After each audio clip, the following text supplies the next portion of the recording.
ഫിലോമോൻ 1:3 പിതാവായ ദൈവത്തിൽ നിന്നും കർത്താവായ യേശുക്രിസ്തുവിൽ നിന്നും നിങ്ങൾക്ക് സമാധാനം.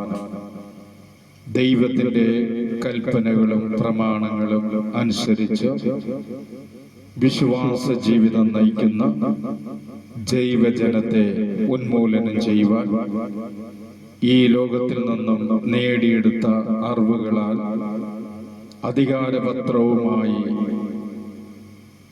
കുതിരപ്പുറത്ത് മിന്നൽ വേഗത്തിൽ ഡമാസ്കസിലേക്ക് യാത്രയായ സൗളിനെ ദൈവം പിടിച്ചു.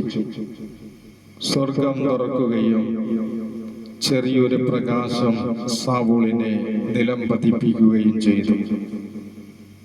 ശക്തിയും ബുദ്ധിയും കഴിവും ഈ ലോകത്തിൽ നിന്നും നേടിയെടുത്തതെല്ലാം ദൈവസന്നിധിയിൽ അടിയറ വെച്ചു.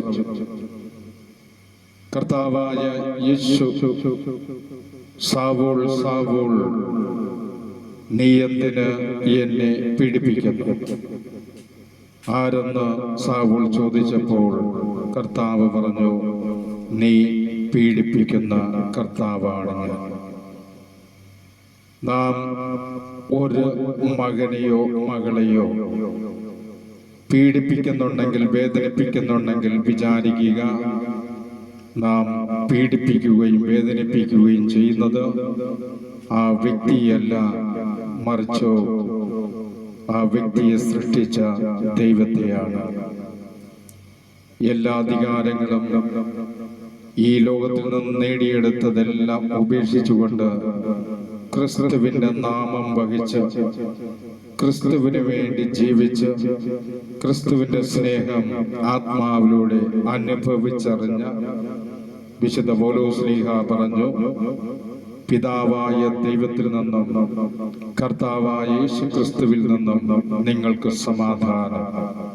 യഥാർത്ഥ സമാധാനവും ശാന്തിയും പിതാവിൽ നിന്നും പുത്രനിൽ നിന്നും പരിശുദ്ധാത്മാവാകുന്ന ദൈവത്തിൽ നിന്നും നമുക്ക് ദാനമായി ലഭിക്കുന്നു. ജീവിതത്തെ പൂർണ്ണമായി ദൈവസന്നിധിയിൽ സമർപ്പിക്കുക. ഈ ലോകത്തിൽ നിന്ന് നേടിയതെല്ലാം ദൈവത്തിന് സമർപ്പിച്ച് വിശ്വാസ ജീവിതം നയിക്കുക. നിങ്ങൾക്ക് കൃപയും സമാധാനവും ലഭിക്കും. ഹല്ലേലൂയ.